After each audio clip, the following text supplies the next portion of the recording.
देश के पश्चिमी छोर पर बसे सीमावर्ती जिले जैसलमेर से द ग्रेट इंडियन बस्टर्ड को लेकर एक अच्छी खबर सामने आई है। अब धीरे धीरे गोडावण का कुनबा बढ़ने लगा है। जैसलमेर में इस बार मानसून के सीजन में भी अच्छी बारिश के चलते डेजर्ट नेशनल पार्क में 7 मादा गोडावण ने नए अंडे दिए हैं।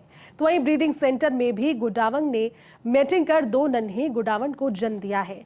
फील्ड में भी सर्वे के दौरान 2 मादा गोडावण अपने नन्हे गोडावणों के साथ नजर आई, जिससे गोडावण प्रेमियों में खुशी देखी जा रही है। देखिए ये खास रिपोर्ट। राजस्थान में पिछले करीब 4 दशक से गोडावण संरक्षण के प्रयास किए जा रहे हैं।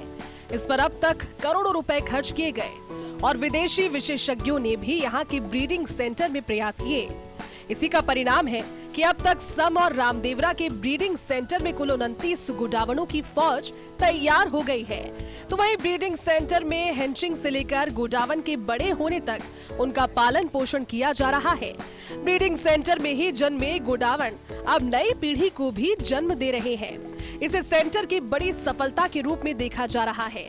इस साल से पहले कभी भी डीएनपी क्षेत्र में एक साथ इतनी मादा गोडावण ने प्रजनन कर अंडे नहीं दिए थे। इस बार क्लोजर और ब्रीडिंग सेंटर में मादा गोडावण का प्रजनन बढ़ गया। 2018 में WII देहरादून ने गोडावण की गणना की थी। उस गणना में 128 का आंकड़ा अधिकृत रूप से जारी किया था। मानव दखल से बचाने के लिए डीएनपी ने जैसलमेर जिले में 75 क्लोजर और 2 ब्रीडिंग सेंटर बनाए हैं। यहाँ गोडावण पूरी तरह से सुरक्षित है। इसके साथ ही पिछले साल सरकार ने 109 वर्ग किलोमीटर जमीन को राजस्व से हटाकर वन विभाग को सुपुर्द कर दिया, जिसके बाद अब डीएनपी के द्वारा 800 हेक्टेयर में कुल 3 क्लोजर का निर्माण करवाया जा रहा है। मुझे बताते हुए खुशी हो रही है कि इस साल जो ब्रीडिंग इनका सीजन था उसमें हमारे ब्रीडिंग सेंटर में वाइल्ड से 7 गोडावण के अंडे कलेक्ट किए गए, जो कि सक्सेसफुली हैच भी हुए। और इसी के साथ साथ जो ब्रीडिंग सेंटर है उसी में इन ब्रीडिंग करके 2 चूजे भी हमें सफलतापूर्वक मिले हैं। और चिक सर्वे भी किया गया था। तो इस साल 2 चिक दिखे गए चिक सर्वे में नए जनरेशन के, और पिछले साल जो चिक सर्वे किया गया था उसके अंदर 7 जो चूजे वो अपने मादा गोडावण के साथ दिखे थे। पिछले कुछ सालों में गोडावण प्रजनन बढ़ने का सबसे बड़ा कारण है कि इन क्लोजरों और ब्रीडिंग सेंटर में गोडावण खुद को सुरक्षित महसूस करते हैं। तो वहीं अब 3 नए क्लोजर भी डीएनपी में बन रहे हैं। क्लोजर को जहां पूरी तरह से तारों से बंद कर रखा है, तो वहीं इसकी नींव में सीमेंट से छोटी दीवार बनाई गई है, ताकि सुअर और कुत्ते इन क्लोजरों में घुसकर गोडावण का शिकार न कर सके।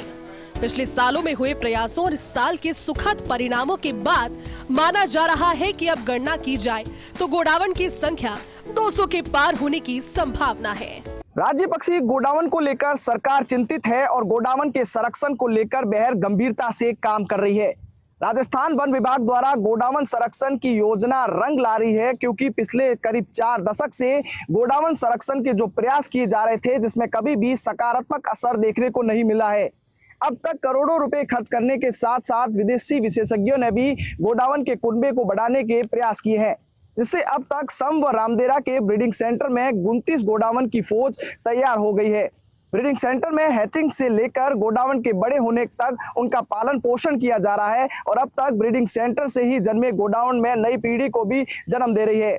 ऐसे में देश में आज से 25 साल पहले जिन राज्यों में गोडावण पक्षी पाया जाता था, उन राज्यों में से गोडावण विलुप्त हो चुका है। लेकिन राजस्थान सरकार और वन विभाग के प्रयासों से पूरे विश्व में केवल राजस्थान में गोडावण बचे हुए हैं।